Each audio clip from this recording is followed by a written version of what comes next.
Welcome back, all of you, to my YouTube channel, Bittu Pratap Classes. Today, we have to start a new topic, that is the idea of Satyagraha. I know you all are well aware with this important topic, Satyagraha. And this topic is mostly associated with our noble leader Mahatma Gandhi. अब ये सत्याग्रह है क्या? ये सत्याग्रह ने दुनिया में अपना खास तरह का छाप छोड़ा है. इससे सत्याग्रह से बहुत सारे जो बड़े बड़े लीडर्स हुए वो इससे काफ़ी प्रभावित हुए. ये नया तरह का मेथड था उस समय दुनिया में जो गांधी ने दिया. इसके माध्यम से लोगों को ये समझ में आया कि बड़े से बड़े विवाद को भी बिना मारपीट, बिना झगड़ा लड़ाई किए, बिना हथियार का यूज किए आप उसको जीत सकते हैं. तो आज इसी के बारे में हम लोगों को चर्चा करना है, सत्याग्रह के बारे में. तो चलिए हम शुरू करते हैं. इसका शुरुआत कैसे हुआ, सत्याग्रह का विचार कहाँ से गांधी को मिला. Now Gandhi return from south Africa in 1915. 1915 में गांधी जी साउथ अफ्रीका से वापस आए Bharat. And you know Gandhi was a barrister. Gandhi was a barrister मतलब वकील थे. और वो जब कानून की पढ़ाई करके इंग्लैंड से वापस आए थे भारत में, तो किसी केस के सिलसिले में वो साउथ अफ्रीका चले गए थे. और उस समय साउथ अफ्रीका भी जो था हमारे ही देश की तरह अंग्रेजों का गुलाम था. Just like India, the same condition was prevailing there also. And the condition of the people are very extreme and hardship.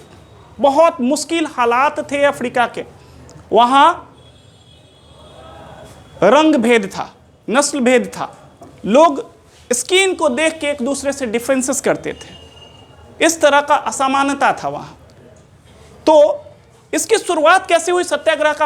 अब मेन बात पे आते हैं कि गांधी जी जब डरबन शहर में थे और किसी काम के सिलसिले में वो फर्स्ट क्लास ट्रेन में बैठ के वो किसी जगह पे जा रहे थे.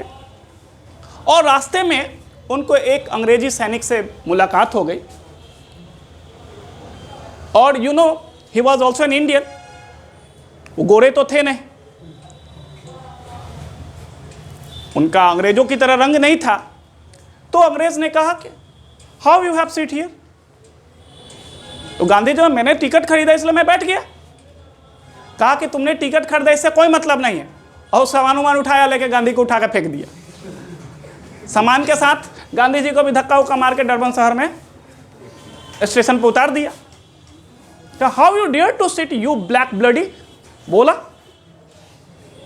अब गांधी जी को बात समझ में नहीं है कि क्या बात था, कि क्यों हमको निकाल दिया. तो वहां पे उस समय एपथाइज सिस्टम था.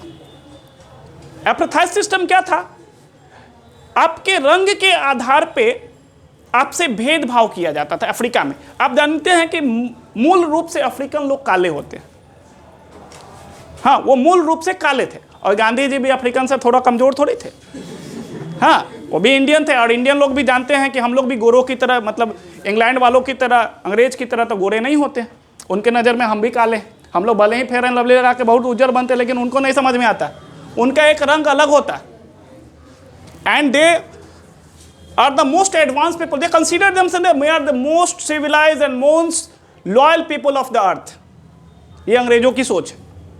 तो बैठे हुए थे अंग्रेजों के फर्स्ट क्लास वाले में, उठा के फेंक दिया इनको कि डरबन स्टेशन पे कि रहिए आप आराम से. खूब बोला उला इनको. तब गांधी जी ने सोचा कि भाई जब मेरे साथ ऐसे होता है तो सबके साथ ऐसा ही करता है ये. तो ऐसा क्यों होता है, लोग रंग के आधार पे इस तरह का क्या करते हैं. और इसी के लिए सबसे पहले उन्होंने डरबन शहर में सत्याग्रह की शुरुआत की.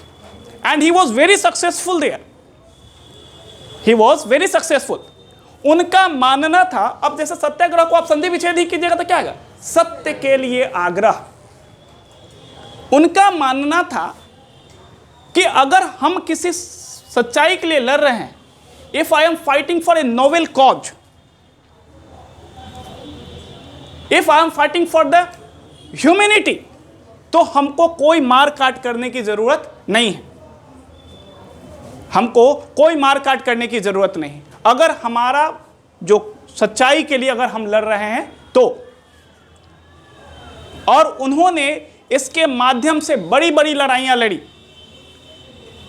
बिना मार काट के। वो अहिंसावादी थे, वो हिंसा में विश्वास नहीं करते थे, वो हिंसा में विश्वास नहीं करते थे। उनको पता था कि एक नया मेथड लेके आए थे और इन्होंने अंग्रेजों के जड़ को हिला के रख दिया था इसी मेथड से, बिना किसी पे डंडा और बंदूक उठाए पूरे एम्पायर को खत्म कर दिया, वहां से, अफ्रीका से और भारत से भी। और उन्हीं की बातों को सीख के नेल्सन मंडेला ने भी सत्याग्रह कितनी बार किया वहां अफ्रीका में,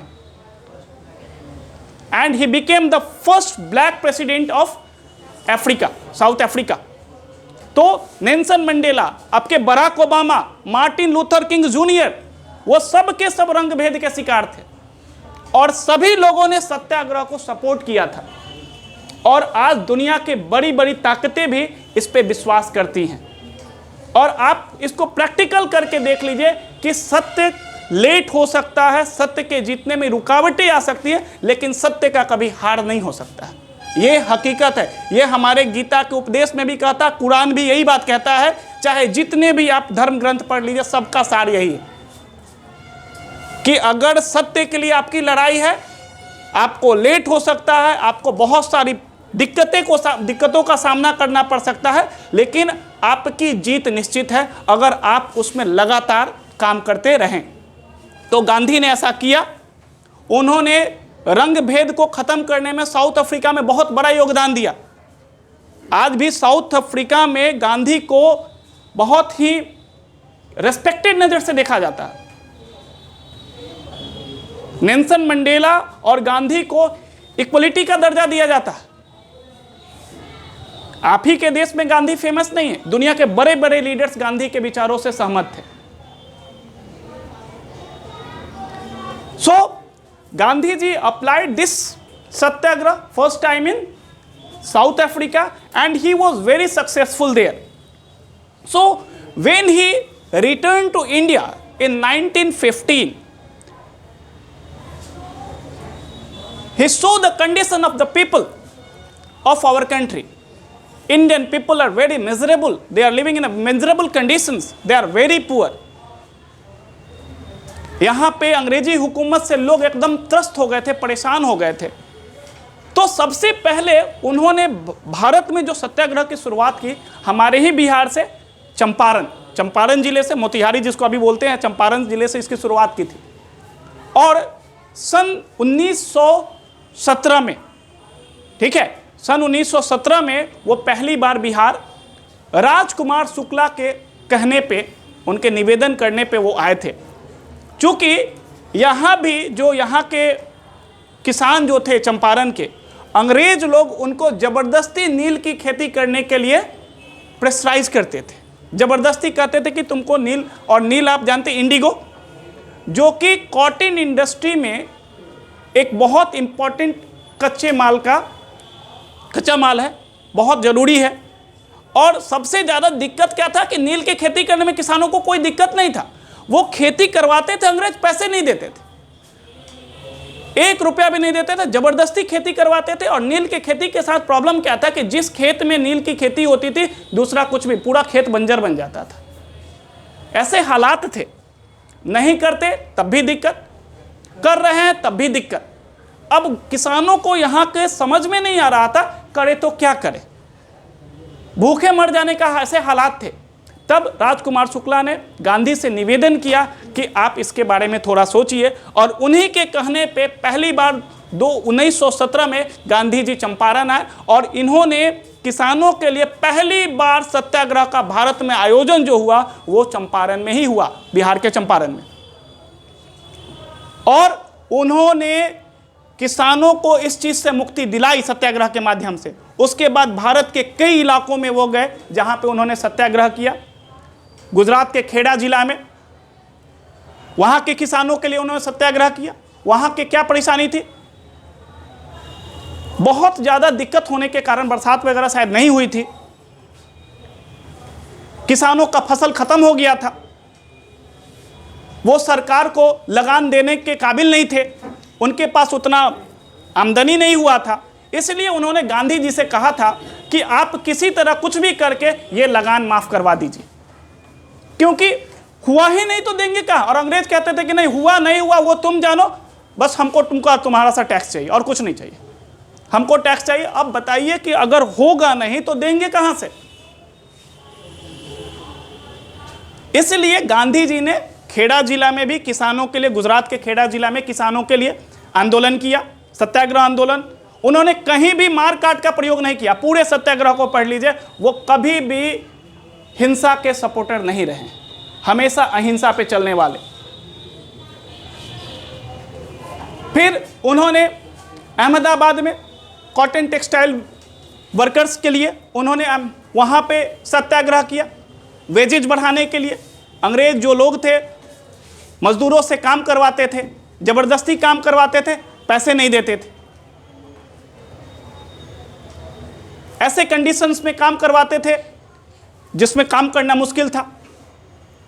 12 घंटा 15 घंटा काम करवाते थे और 8 घंटे का भी पैसा नहीं देते थे। इसके लिए भी गांधी जी ने वहां पे सत्याग्रह किया अहमदाबाद में, और उनको बहुत हद तक अपने काम में सफलता मिली। तो पूरे भारत में गांधी जी ने कई इलाकों में, कई पूरे भारत का भ्रमण करके उन्होंने देश के लोगों की भलाई के लिए सभी जगहों पे सत्याग्रह किया, और वो इस काम में बहुत सक्सेसफुल रहे। So I think you have understood this topic. I will come back with a new topic. So I think you all like this topic, and I think also that you all subscribe my channel and support me. Thank you.